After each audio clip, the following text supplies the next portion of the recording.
kita harus beralih ke serat alam karena di mana limbah-limbah plastik ini sangat mencemari lingkungan kita dan itu susah untuk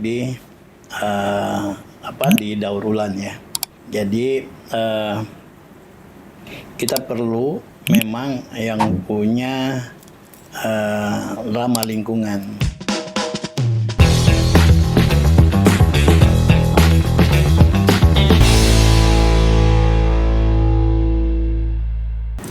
Halo pemirsa Unhas TV, senang sekali saya Rizka Fraja dapat kembali menjumpai Anda dalam program Unhas Pick Up.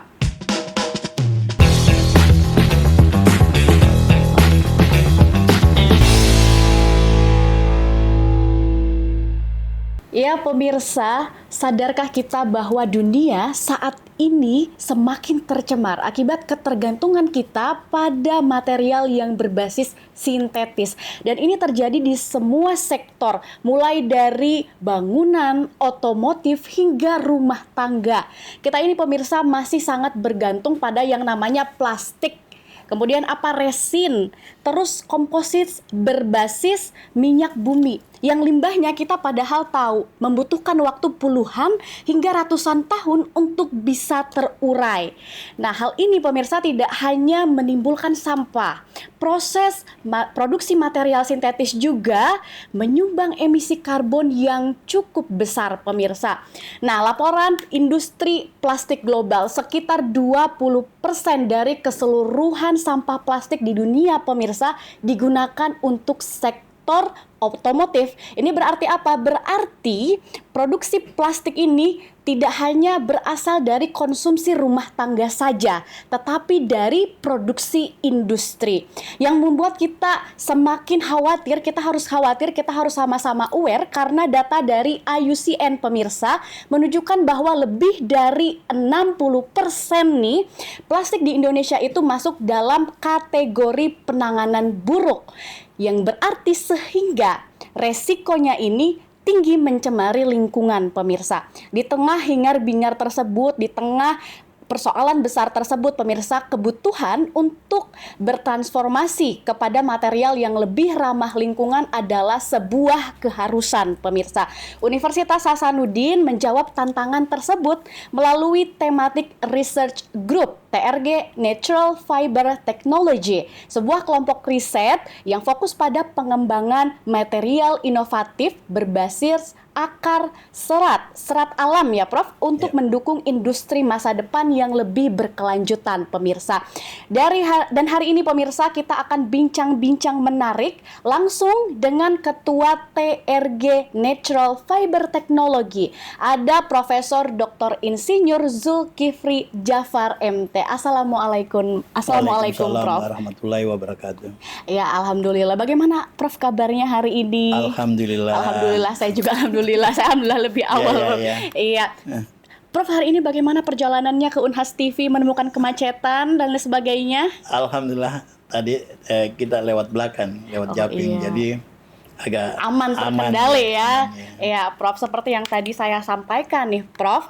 Mengingat dunia ini sedang menghadapi tekanan besar begitu untuk mengurangi emisi karbon dan mengurangi limbah plastik, Prof. Menurut Prof sendiri, mengapa sih kita ini harus segera beralih ke material berbasis alam? Ya, betul sekali. Kita harus beralih ke serat alam karena di mana limbah-limbah plastik ini sangat mencemari lingkungan kita dan itu susah untuk didaur ulang ya, atau istilahnya ini adalah renewable. Jadi kita perlu memang yang punya ramah lingkungan. Jadi kita harus mencari produk ramah lingkungan. Yang kedua adalah potensi alam kita ini banyak menghasilkan serat alam, baik dari buah, dari tangkai dan batang. Jadi kalau ini yang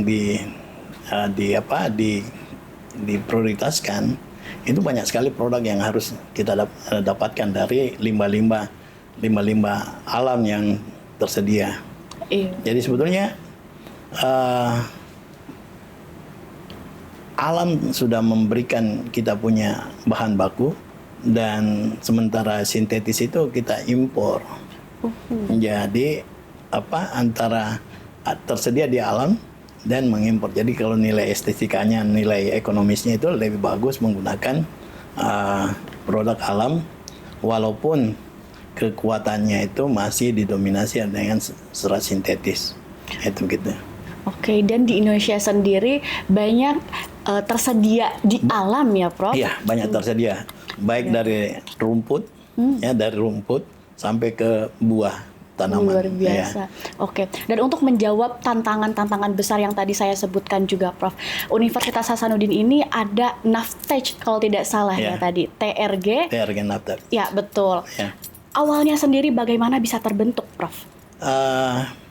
Sebetulnya ini dari Bapak Rektor Jamaluddin Nyompa menginstruksikan semua laboratorium itu berlomba-lomba untuk mengadakan inovasi, sehingga terbentuklah TRG. Dan khususnya di laboratorium saya itu dikendalikan oleh alumni composite. Jadi setelah beberapa banyak kita melakukan riset, kita buat yang aneh-aneh. Yang aneh-aneh. Yang aneh-aneh. Tapi menarik gitu ya, Ya, Prof? betul. Yang aneh-aneh. Nah, itulah yang keunggulannya. Contoh aja nanti bahan yang terakhir ini adalah bambu tahan api. Wow, bambu tahan api. Seperti apa itu, Prof? Jadi nanti kita buat panel septic cabin, misalnya. Jadi kalau misalnya terbakar, kita berada di dalam situ. Kita sembunyi di situ atau kita berlindung di situ. Itu sedang dalam proses ini ya, Prof. Proses apa tuh? Sementara akan dibiayai tahun depan. Oh, berarti kita tunggu ya inovasinya Konteksta Unhas TV. Sudah diteliti, luar biasa. Tinggal kita buat aslinya, apa yang misalnya cabin apa gitu. Jadi kalau misalnya ini latar belakangnya ya, untuk menahan kalau terjadi kebakaran kita aman. Oke, kalau NAVTEC sendiri, kita ke belakang sedikit, memang fokusnya ini pada apa? Hal-hal yang tadi Prof bilang yang aneh dan tapi menarik atau apa nih, Prof? Ya, betul ya. Ya, kenapa? Kalau kita meriset sebetulnya itu, kita butuh orang tertarik dengan proposal itu. Ya. Kalau dia sudah tahu, dia tidak baca. Dia sudah tidak mau, wah ini kan biasa ini. Tapi kalau hal aneh, dia berpikir ada apa, sehingga dia baca dari awal sampai terakhir. Yang bikin penasaran. Bikin penasaran ya. Gitu. Yang kita dapatkan TKKS. Apa itu? Tandang kosong kelapa sawit. Tandang kosong kelapa sawit. Kelapa sawit. Iya. Nah, itu pada saat proposal itu kita buat, kita coaching 2 kali sampai 3 kali. Ketua LPPM memanggil semua proposal yang masuk harus hadir coaching supaya lebih sempurna lagi. Nah, itu dari 1.700 proposal katanya. 1.700 Ya, seluruh Indonesia atau di Unhas? Wow, ya. Ya, itu seluruh Indonesia. Unhas itu menerima 2 proposal dari 1.700 yang terpilih 50. Unhas 2, ketua LPPM dengan NAVTEC. Luar biasa. Saya jadi makin penasaran ke NAVTEC nih, Prof. Ya. Bahan apa aja, serat alam apa saja yang diteliti di NAVTEC, dan kenapa memilih bahan itu, Prof? Ya. Pertama itu dasarnya adalah berkelanjutan dengan saya punya disertasi, itu adalah rami. Rami ini adalah pohon yang bisa tinggi sampai 3 meter. Rami ya, Prof? Rami, Iya. ya. Kalau kita Manser, Rami. Itu tingginya 3 meter. Panen dalam setahun itu 6 kali. Jadi kalau ini diproduksi Rami ini bisa dijadikan kain sehalus sutra. Tapi karena kita adalah teknologi, bidang teknologi, maka kita ambil kekuatannya. Ini disuruh buat untuk dinding kapal. Wah, Rami untuk dinding kapal. Dinding kapal. Nah, dinding kapal ini ada yang di bawah air, ada permukaan air, dan di atas air. Oke. Jadi itu harus dikondisikan. Kalau kekuatannya sendiri bagaimana, Prof? Nah itu yang kita harus cari tahu. Maka penelitiannya itu adalah sifat mekanis dari Rami. Nah, yang kedua, setelah beranjak kita bambu di Sulawesi Selatan itu 3 juta. Oh, banyak sekali. 3 juta hektar. Luar biasa ya. Coba bayangkan, ini bambu tidak 3 juta hektar. Dan memang ada di lingkungan kita. Yang paling hebat yang kita lihat di ekonomi itu sebagai bahan konstruksi, tangga-tangga. Itu dari Maros itu bambunya. Nah, itu baru. Coba bayangkan kalau kita jadikan dia safety cabin. Cabin yang ada di mobil, cabin yang ada di kapal laut. Iya, cabin yang ada di departemen-departemen.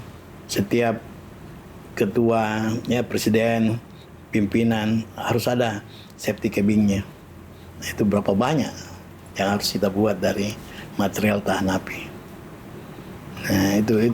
Jadi bambu adalah batang. Iya. Batang. Jadi seratnya itu yang kita olah. Nah, yang ketiga itu adalah serat kelapa sawit. Kelapa sawit ini yang kelihatannya anggarannya besar. Kelihatannya, tapi nyatanya besar juga. Ya. Bagaimana itu kelapa sawit, Prof? Jadi kelapa sawit ini tidak boleh lagi dikatakan limbah. Oke. Karena, Prof? Karena semua materialnya digunakan. Jadi istilahnya di sawit itu adalah kegunaan samping. Jadi kegunaan istilah baru ini saya dengar ya, Prof. Bukan lagi limbah. Dari hasil diambil yang utama minyaknya, dibuang seratnya. Nah, kita ambil seratnya untuk buat itu mesin pendingin untuk ini sudah banyak yang pesan. Wow. 24 kabupaten sudah menunggu. 2 provinsi sudah menagih. Tinggal kita kembangkan. Oh, luar biasa. Ya, itu. Coba bayangkan kalau misalnya ini pendinginan udara segar istilahnya. Ya. Itu pendinginan udara segar. Biasanya kalau yang ini adalah pendinginan udara tertutup. Pendingin.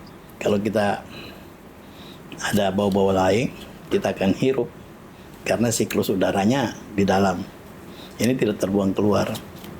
Yang saya buat adalah siklus udara terbuka. Masuk, keluar. Dan keluar. Ya. 1 Pascal, keluarnya 1 Pascal.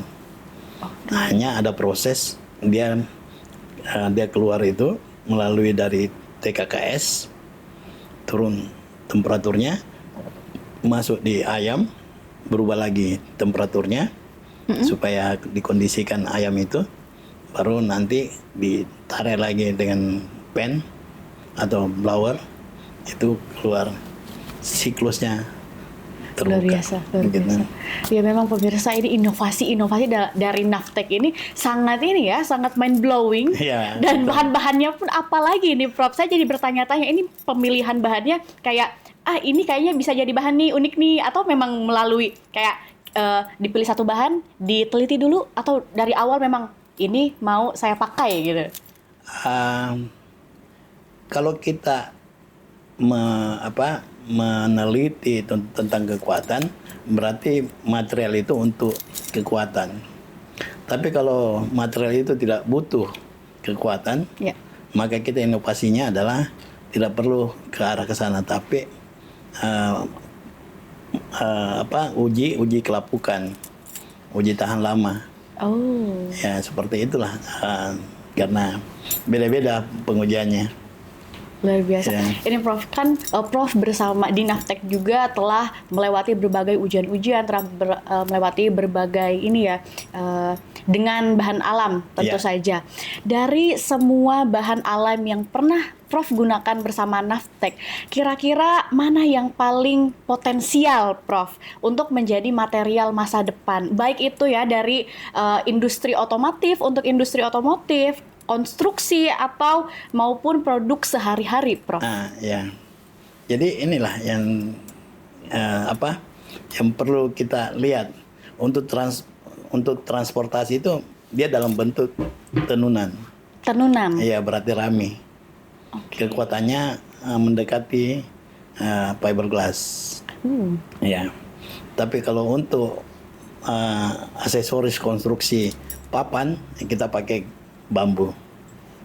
Luar biasa. Iya. Ya. Kalau untuk alat-alat pendingin kita gunakan kelapa sawit TKKS-nya. Ya, itu. Menarik Jadi sekali.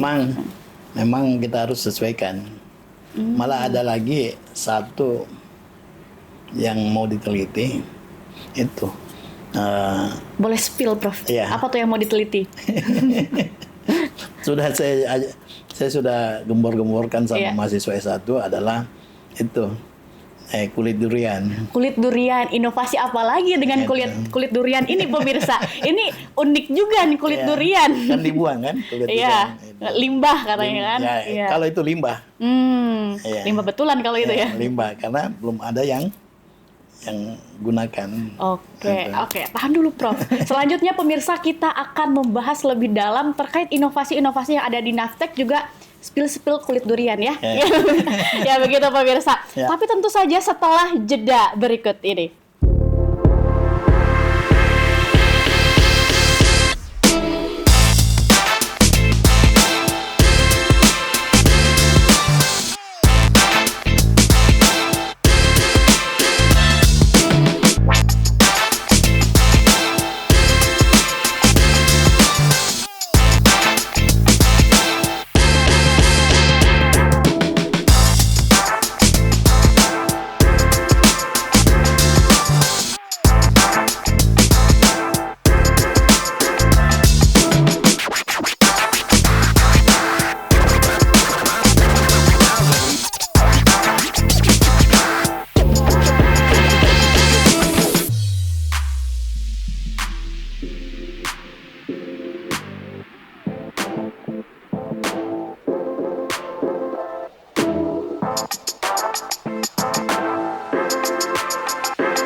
Halo pemirsa Unas TV, senang sekali karena Anda masih membersamai kami dalam Unhas Pick Up.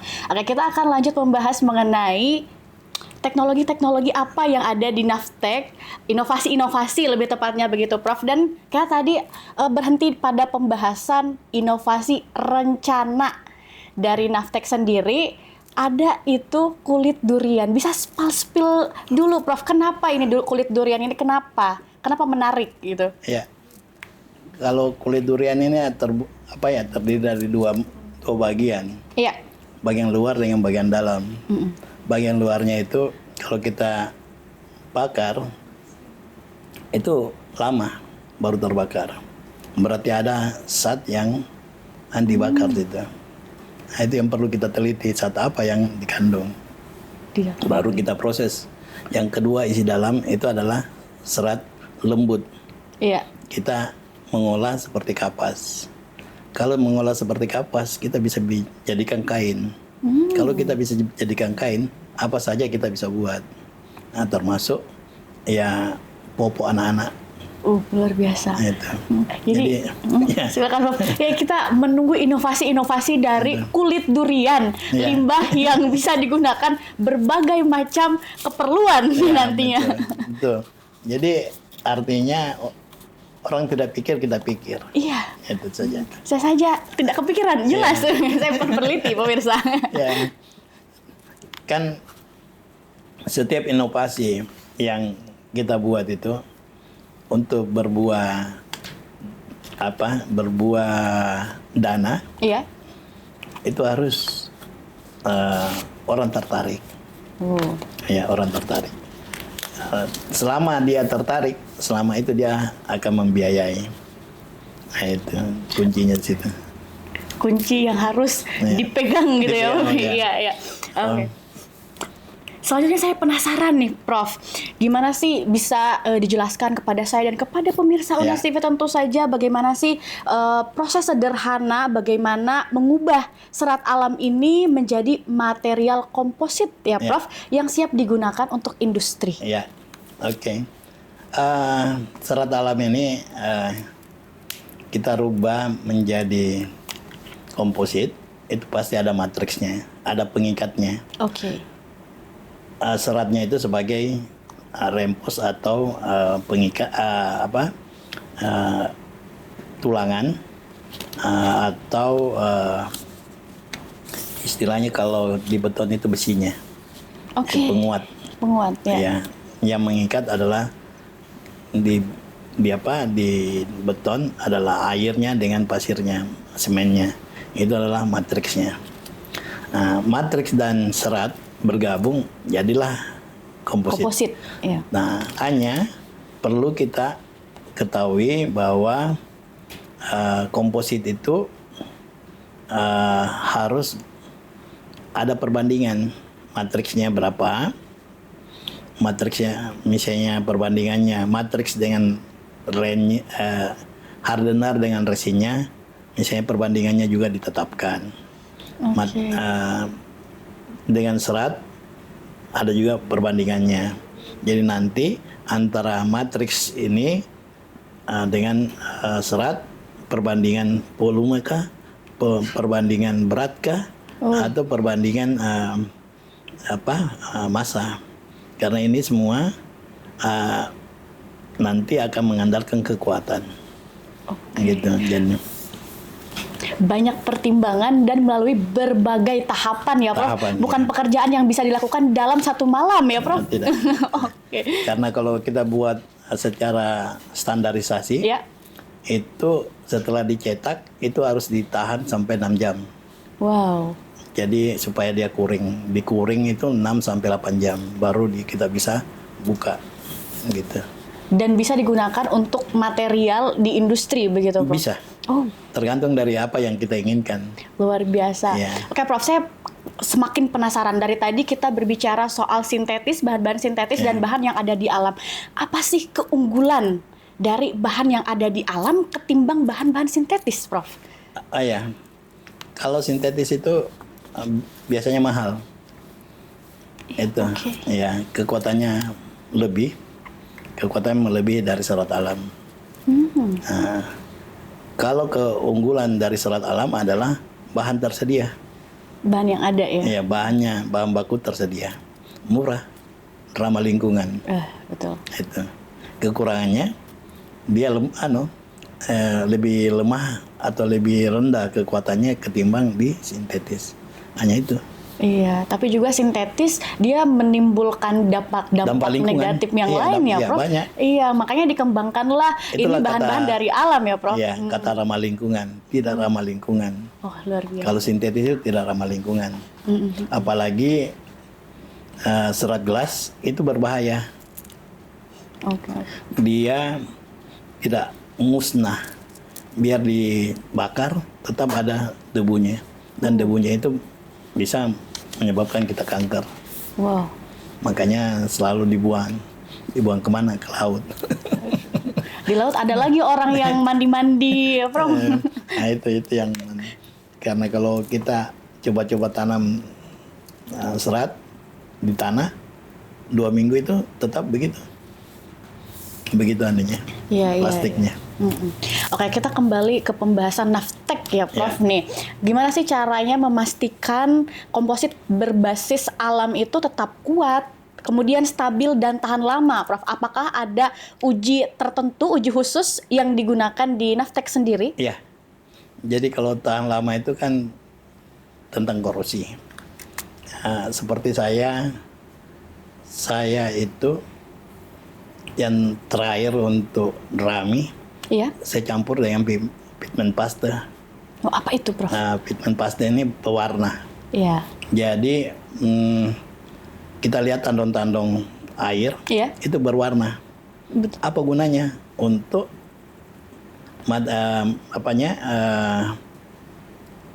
zat dari polimer itu tidak terbang, tidak terisap dengan matahari. Oh.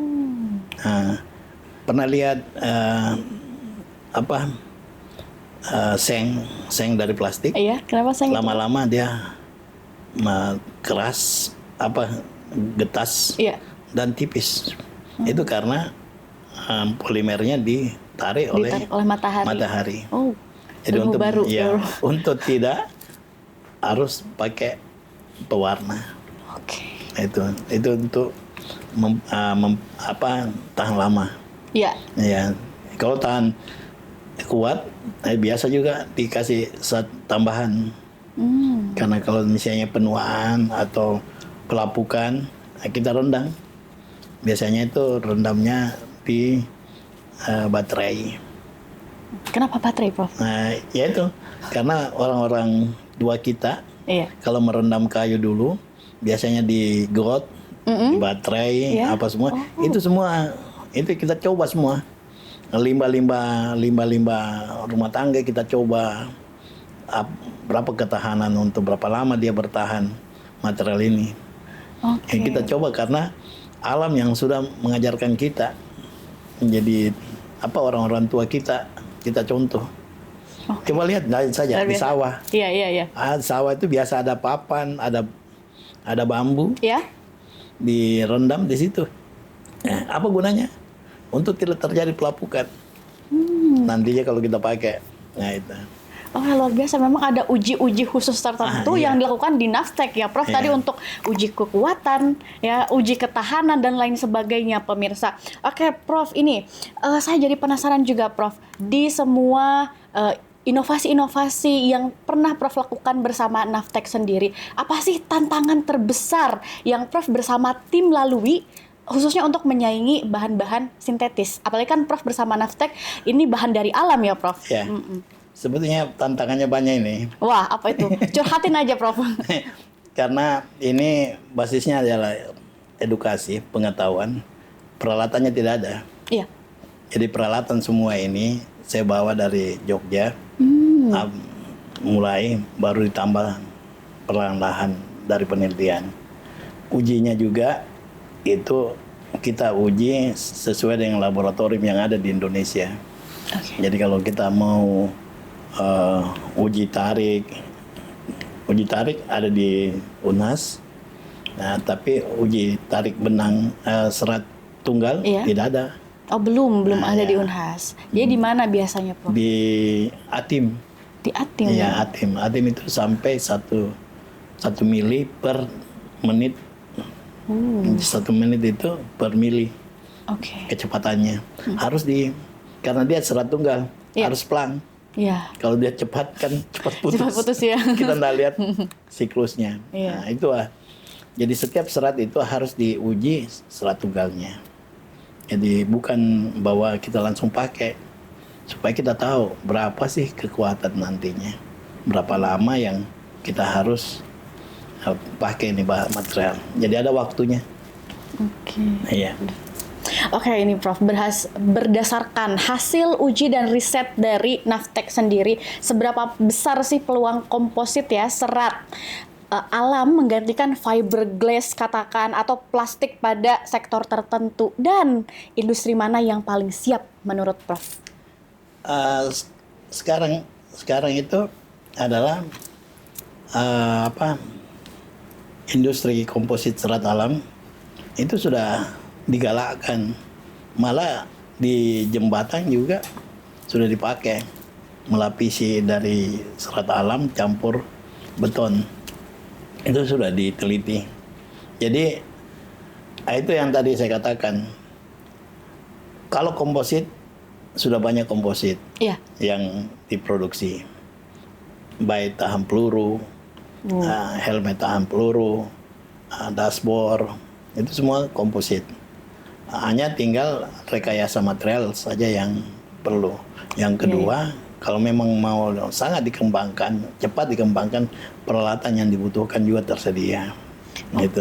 Jadi memang peralatan yang tersedia itu menentukan ya, Prof. Menentukan kualitas. Iya, betul. Iya. Luar biasa. Kalau Navtec sendiri, apakah saat ini Prof sudah bermitra, misal dengan pemerintah atau dengan industri atau katakan lembaga lain untuk pengembangan atau uji coba yang dilakukan oleh Navtec sendiri? Kita bermitra untuk sementara ini yang paling getol adalah Gross Teknik ya. Oke, Jadi di mana ada itu, Prof? di Pacarakan. Iya. Jadi semua penelitian kita serahkan untuk dibuat alatnya di sana. Jadi hasilnya itulah yang nanti kita kembangkan. Jadi kalau sudah dia buat, baru kita pakai. Luar biasa. Ya semoga mitra bermitranya makin lancar ya, Prof. Makin lancar dan itu mendukung segala bentuk aktivitas yang dijalankan oleh Navtec sendiri. Ya luar biasa. Kalau dari Universitas Hasanuddin sendiri, bagaimana dukungannya terhadap Navtec, Prof? Dukungannya sebetulnya di penelitian. Penelitian. Iya. Dan penelitian itu harus itu tadi judulnya harus aneh-aneh. Harus aneh, nyeleneh unik gitu. Unik sekali. Iya. Ya, jadi bantuannya adalah situ. Dan setelah kita dapat dari situ, kita ada biaya lagi ke mitra kita di bagian peralatan untuk dibuatkan alat. Jadi alat ini bertambah. Nah, nanti kalau bertambah alatnya, produksinya juga nanti akan semakin banyak yang dihasilkan. Ya, hanya itu yang harus kita yakinkan bahwa tanpa peralatan komposit ini tidak berkembang. Hanya pengetahuan saja. Perlu dukungan selain pengetahuan. Iya. Iya. Oke, Prof. Ini kita mengawang-ngawang, Prof. Dengan melimpahnya sumber daya yang ada di Indonesia, nih, Prof. Apakah kita ini memiliki peluang menjadi produksi material berbasis alam di tingkat global, Prof? Iya. Kita kan adalah pertama dikenal dengan hutan dunia. Kalau hutan dunia, itu berarti bahan bakunya melimpah. Ada di Indonesia. Iya. Jadi kita tidak ragu. Kita sudah diakui bahwa kita hutan dunia.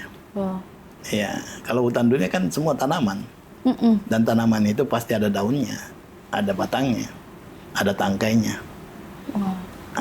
Bagaimana dan itu harus kita rata-rata untuk tidak cepat jatuh atau roboh, kita harus pruning supaya tahan lama. Harus dibabat. Babatnya itu kita bisa pakai baik dari batangnya maupun dari tangkainya, daunnya, itu semua. Jadi jangan takut kalau bahan baku itu kehabisan karena yang pertama-tama adalah mencari penelitian itu sustainable, artinya berkelanjutan. Nah, sekarang UNHAS itu ingin berdampak. Kalau berdampak dan berkelanjutan kan enak. Iya betul. Berkelanjutan baru berdampak. Enak sekali kita dapat kata-kata itu. Kalau dia berdampak baru tidak berkelanjutan kan hanya sesaat. Ya itu. Oke, luar biasa sekali, Prof. Apa sih harapan dari Prof sendiri nih untuk masa depan inovasi material berbasis alam di Indonesia? Dan peran apa yang ingin Navtec ambil ke depannya, Prof? Jadi, sebetulnya Navtec ini tumbuh untuk memberikan edukasi bahwa dunia alam itu seratnya ini banyak tersedia di alam kita dan banyak juga yang dibuang percuma ya. Contoh aja kalau kita ke sawit, jalanan-jalanan itu diambil TBS-nya. TBS itu buahnya, buah segar. Tangkainya dibuang di jalan. Padahal tangkai ini bisa dipakai, bisa digunakan. Seperti tadi itu. Buat TKKS itu sudah diperjualbelikan. Terakhir saya cek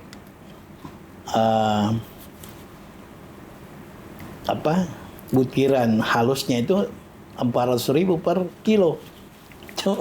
Coba bayangkan, yang barang limbah 400.000 per kilo. Hanya diproses, dihaluskan, harganya mahal. Padahal dia limbah. Artinya efek. Kalau dunia sawit itu tidak mau dikatakan bahwa limbah, efek samping. Ya, atau penggunaan yang lain. Iya.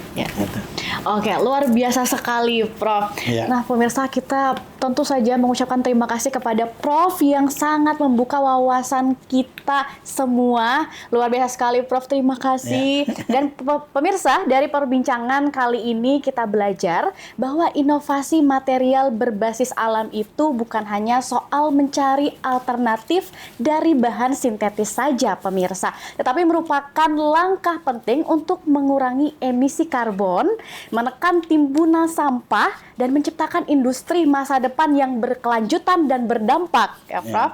Ya, Navtech sendiri, pemirsa, telah menunjukkan bagaimana serat alam ini yang ada di sekitar kita bisa diolah, pemirsa, menjadi material yang fungsional dan siap masuk ke berbagai sektor industri, pemirsa. Namun, keberlanjutan bukan hanya tanggung jawab para peneliti saja. Kita juga memiliki andil. Kita harus sama-sama aware, pemirsa. Industri, pemerintah, akademisi, dan masyarakat perlu berjalan seiringan memilih material yang lebih ramah lingkungan dan mendorong inovasi yang berpihak pada masa depan. Oke, pemirsa, saya ucapkan terima kasih kembali kepada Prof yang luar biasa memberikan insight-insight menarik kepada warga Unhas TV.